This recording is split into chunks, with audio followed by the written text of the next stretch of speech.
2027년부터 일리노이주의 모든 학교는 종일제 유치원 프로그램을 설립해야 합니다. 제이비 프리스커 주지사가 이런 내용을 담은 새로운 법에 서명했는데요. 이 법은 2년에 걸쳐 단계적으로 시행될 예정입니다.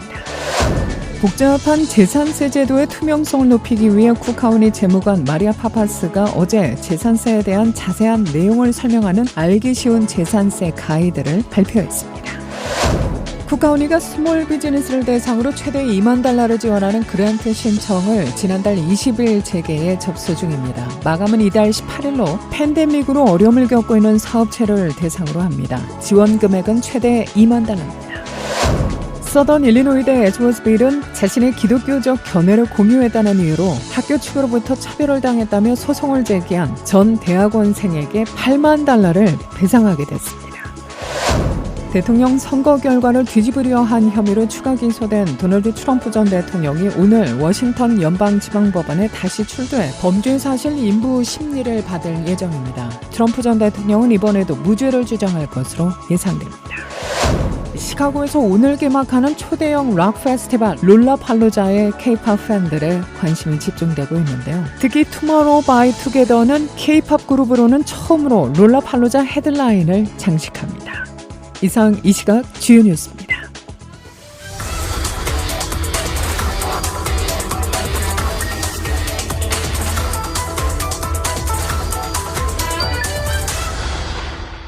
여러분 안녕하십니까? KBS 모닝 포커스 데일리 뉴스 시작합니다. 이 시간은 최신학문과 기술연마를 통해 최상의 치료로 보답하는 김광수 치과, 모든 보험을 원스톱으로 해결해드립니다. 한인사회를 위한 박상화 종합보험. 시대가 변하고 세월이 흘러도 영신이 추구하는 정신은 변하지 않습니다. 최고의 상품으로 소비자의 행복을 책임지는 영신건강 제공으로 함께합니다. 8월 3일 목요일 오늘의 첫 소식입니다. 2027년부터 일리노이주의 모든 학교는 종일제 유치원 프로그램을 설립해야 합니다. 어제 제비 프리스커 주지사가 이런 내용을 담은 새로운 법에 서명했는데요. 이 법은 2년에 걸쳐 단계적으로 시행될 예정입니다. 프리스커 주지사는 종일제 유치원은 일리노이주 어린이들이 교육에서 최상의 출발을 할 수 있도록 하는 필수적인 단계라며 이는 읽기, 수학 및 사회성에 장기적으로 긍정적인 영향을 미치게 될 것이라고 말했는데요. 아울러 그는 스마트 스타트에서 학교 기금, 유아 교육에 이르기까지 우리는 지금 우리가 하는 모든 투자가 참여적이고 교육받은 시민들에 의해 몇 배 이상 상환된다는 것을 알고 있다며 이 때문에 우리 주는 가장 어린 주민들에게 막대한 투자를 하고 있다고 강조했습니다. 전미교육협회 조사 결과 종일제 수업에 참여한 어린이는 반일제 수업에 참여한 어린이보다 읽기 및 수학 성취도가 더 높은 것으로 나타났는데요.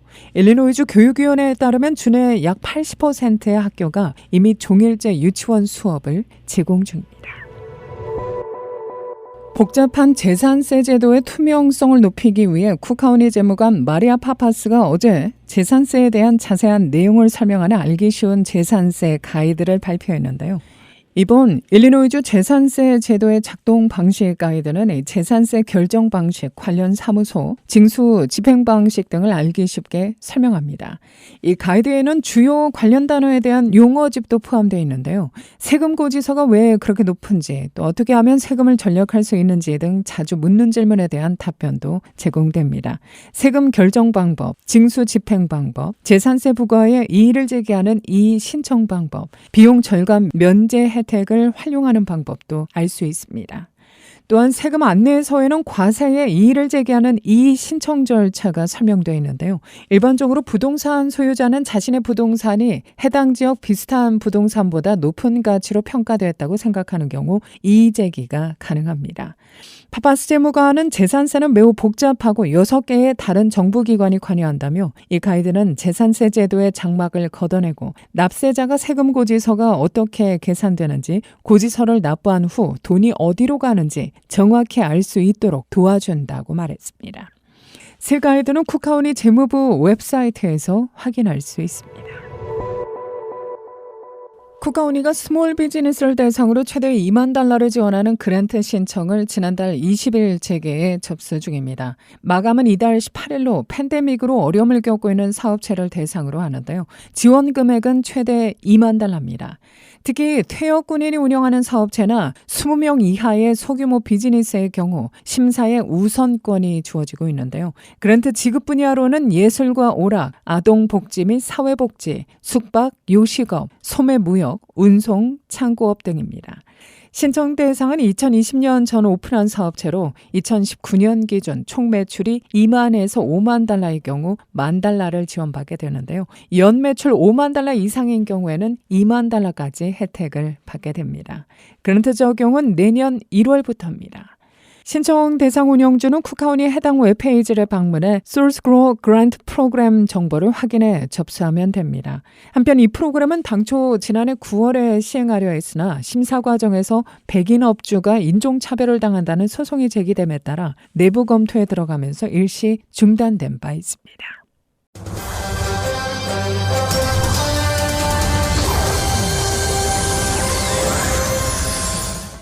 서던 일리노이대 에즈워스빌은 자신의 기독교적 견해를 공유했다는 이유로 학교 측으로부터 차별을 당했다며 소송을 제기한 전 대학원생에게 8만 달러를 배상하게 되는데요. CBN 뉴스에 따르면 비영리 법률재단 Alliance Defense Fund, 미국 자유수호연맹 ADF 변호사들은 2022년 5월 처음 소송이 제기된 후 수요일인 어제 학교 측과 맥이드종 사이에 합의가 이루어졌다고 발표했습니다. 당시 이 대학을 졸업한 드종은 종교, 정치, 비판적 인종이론, 코로나19 규정, 검열 등을 다룬 수업 토론 주제에서 기독교인으로서의 신념이 다른 학생들과 다르다는 이유로 학교가 헌법상의 권리를 침해했다고 주장했습니다. 앞서 같은 해 2월 대학 측은 3명의 대학원생들이 대종의 견해에 대해 괴롭힘과 차별이라고 비난한 뒤 대종에게 3번의 접촉 금지 명령을 내렸다고 하는데요. 다음 달 연방지방법원은 대종의 소송을 기각하려는 학교의 시도를 거부했습니다. 일리노이주 남부지방법원은 이날 판결에서 대종은 수정헌법 제1조에 명시된 대로 개인 소셜미디어 계정에 대한 종교, 정치, 사회적 견해 표현, 학교 측 처벌과 관계없이 동료 학생들과 상호 대화를 나눌 권리가 있다고 판시했습니다.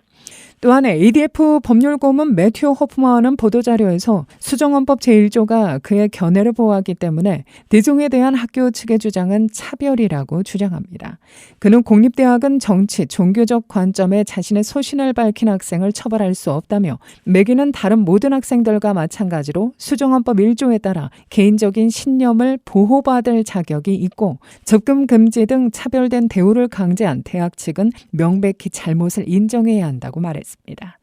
이에 대해 대학 측은 헌법을 준수하고 진정한 사고와 발언의 다양성을 받아들이고 수용하기 위한 중요한 조치를 취하기로 합의한 것이라고 전했습니다. 대통령 선거 결과를 뒤집으려 한 혐의로 추가 기소된 도널드 트럼프 전 대통령이 오늘 워싱턴 연방지방법원에 다시 출두해 범죄 사실 인부 심리를 받을 예정입니다. 올해 들어서만 3번째 기소인데요. 이 트럼프 전 대통령은 재선이 가능할까요? 성추문 입막음과 기밀문서 유출에 이어 이번엔 대통령 선거 결과를 뒤집으려 한 혐의입니다. 특히 특검은 트럼프 전 대통령이 사상 초유의 의회 난입 사태를 촉발했다고 지적하고 있죠. 론 데산티스 플로리다 주지사는 법치를 정치화하고 있다며 트럼프를 두둔했지만 마이크 펜스 전 부통령은 정면으로 비판했습니다. 트럼프 전 대통령은 이번에도 무죄를 주장할 것으로 예상됩니다. 자신의 소셜미디어에 글을 올리고 내년 선거를 방해하기 위한 기소라고 반발했는데요. 지지자들을 향해서는 감사를 표하는 여유까지 보입니다. 최근 여론조사에서 트럼프 전 대통령의 지지율은 다른 경쟁자들을 압도적으로 웃돌고 있는 상황이죠. 이번 기소도 앞선 2차례처럼 지지층 결집 효과로 이어질 가능성도 제기됩니다. 유죄 판결을 받더라도 대선에서 이길 경우 재임이 가능하다는 게 전문가들의 분석입니다. 다만 유죄 판결을 받고 복역하게 될 경우는 중도층과 무당층의 지지를 받기 어려워 악영향이 불가피하다는 진단도 나오고 있습니다. 국제유가가 최근 3개월 사이에 최고 수준으로 치솟았습니다. 브렌트유 선물 계약의 경우 지난달 13% 상승해 최근 1년 반 사이 월간으로는 가장 많이 올랐고 서부 텍사스산 원유도 지난달 16% 급등했다고 월스트리트저널이 보도했는데요. 경기 침체 우려가 점차 가시고 또 경제 전망이 개선되고 있는 데다 또 세계 주요 산유국 감산이 영향을 발휘하기 때문이라고 월스트리트저널은 분석합니다. 소시에테 제너럴의 애널리스트들은 브란트유가 내년에 배럴당 $100, 스탠다드 차차드는 $98에 이를 수 있을 것이라고 전망했습니다.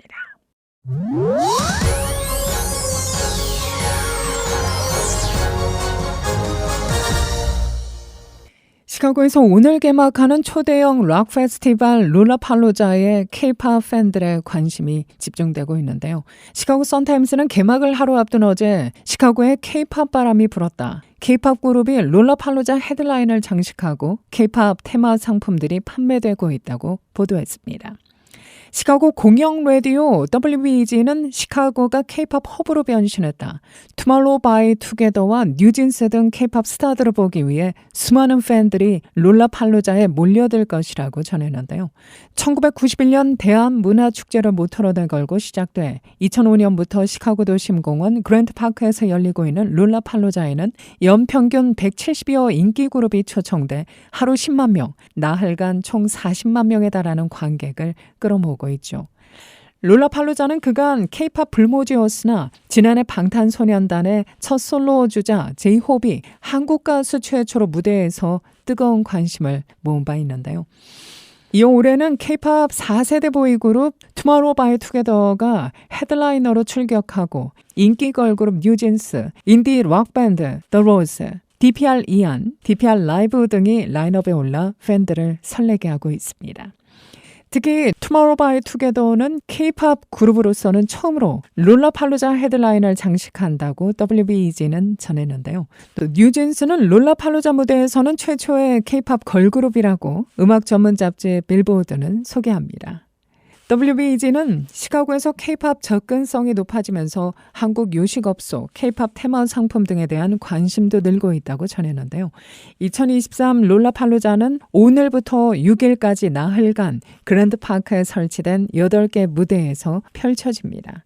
공연 일정을 보면 뉴진스는 개막 첫날인 3일 오후 5시부터 5시 45분까지 티모빌 스테이지에서 투모로우 바이 투게더는 토요일인 5일 저녁 8시 30분부터 10시까지 버드라이트 스테이지에서 각각 공연합니다. 더 로즈는 3일 오후 9시부터 10시까지, DPR 리안과 DPR 라이브는 6일 오후 7시 45분부터 8시 30분까지 각각 바가디 스테이지에서 섭니다. 그 외 올해 헤드라이너로는 레드 핫 칠리 페퍼스, 켄드릭 라마, 빌리 아일리시, 라나 델레이, 캐롤 G 등의 이름을 올렸으며 총 192개의 팀의 공연이 예정돼 있습니다. 우편 배달원을 타깃으로 한 강도 피해가 여전해 보입니다. 시카고 경찰국은 지난 화요일 저녁 노스사이드에서 발생한 우편 배달원 표적 무장 강도 사건을 조사 중인 가운데 체포에 결정적 단서를 제공하는 제보자에게 $50,000의 포상금을 제공한다고 밝혔는데요. 경찰국에 따르면 이날 오후 킬본파크 지역 노스 켈델 레비뉴 3200블록에서 한 우편 배달부가 무장 강도들에게 총격을 당했다는 신고를 받고 출동했죠. 다리에 부상을 입은 52세 이 피해 우편 배달원은 일리노이 메서닉 병원으로 그 즉시 이송됐으며 현재는 양호한 상태인 것으로 전해집니다. 남성 용의자 2명은 일리노이주 번호판 BF73931이 부착된 도난 신고가 접수된 흰색 기아 세단을 타고 범행 직후 현장을 도주했는데요. 한편 이 총격이 벌어진 지 15분도 채 되지 않아 인근 블루밍데일 인근 소요에서도 또 다른 우편 배달원이 무장강도 피해를 입은 것으로 알려지면서 경찰은 이 두 사건의 연관성을 조사 중입니다. 두 사건에 대한 정보가 있는 사람은 USPS 핫라인 전화번호 877-876-2455로 제보하면 됩니다.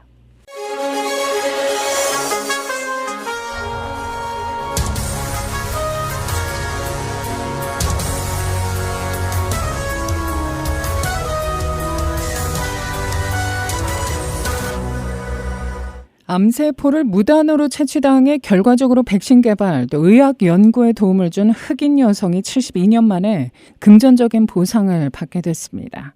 어제 영국의 가디언지는 실험실 장비 제조업체 서머 피셔 사이언티픽의 말을 인용해 수십 년 동안 생물의학 연구에 기여해온 불멸의 세포, 헬라 세포의 주인이자 1951년에 사망한 흑인 여성 헨리에타 렉스의 유족이 제기한 소송이 매듭지어졌다고 보도했습니다.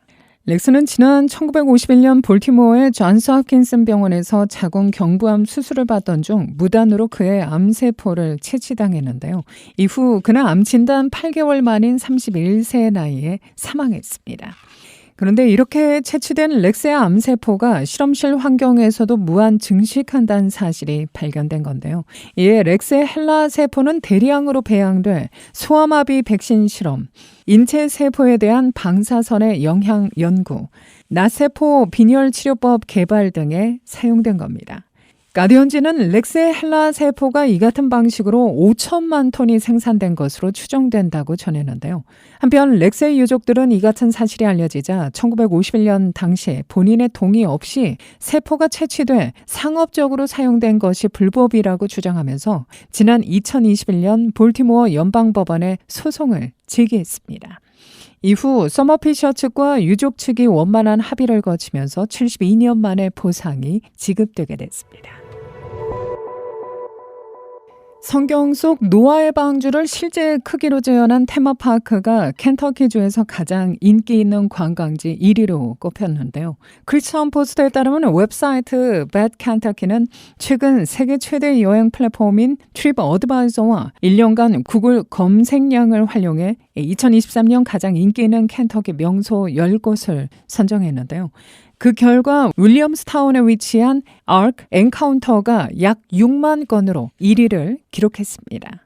아크 엔카운터는 트립 어드바이저에서는 4,500개 이상의 리뷰를 기반으로 5점 만점에 4.5점의 높은 점수를 받았고 여행자가 가장 좋아하는 장소를 차지했는데요. 2016년 7월에 개장한 이곳은 성경에 규정된 그대로 높이 16m, 길이 155m, 폭 26m 규모의 노아의 방주를 재현했죠. 이는 건물 7층 높이, 축구장 면적의 1.5배에 달하는 세계 최대 목재 건축물입니다. 실제로 상상 속에만 존재하던 노아의 방주를 실물로 보기 위해 세계 곳곳에서 많은 사람들의 발걸음이 이어지고 있는데요. 개장 이후 매년 100만 명 이상이 방문하는 등 기독교 관광 명소로 자리 잡았죠. 2020년 초 아크 엔카운터와 창조박물관은 미국 USA 투데이 독자들이 뽑은 미국 최고의 종교 박물관으로도 선정된 바 있습니다. 리오넬 메시가 미국 프로축구 인터 마이애미 셀프 유니폼을 입고 불과 3경기에서 5골을 몰아치는 맹활약을 펼쳤는데요. 마이애미는 어제 플로리다주 포트로더데일의 DRB PNK 스타디움에서 열린 2023 리그스컵 32강전 올랜도 시티 SC와의 경기에서 3대1로 이겼습니다. 90분을 모두 뛴 메시는 이날 2골을 넣어 팀 승리를 이끌었는데요. 3경기에서 5골을 몰아친 메시, 올해 리그스컵 득점 공동 1위입니다. 리그스컵은 미국, 캐나다, 멕시코의 프로축구 팀들이 출전해 경쟁하는 컵 대회로 마이애미는 7일 16강에서 FC 댈러스를 상대하게 됩니다.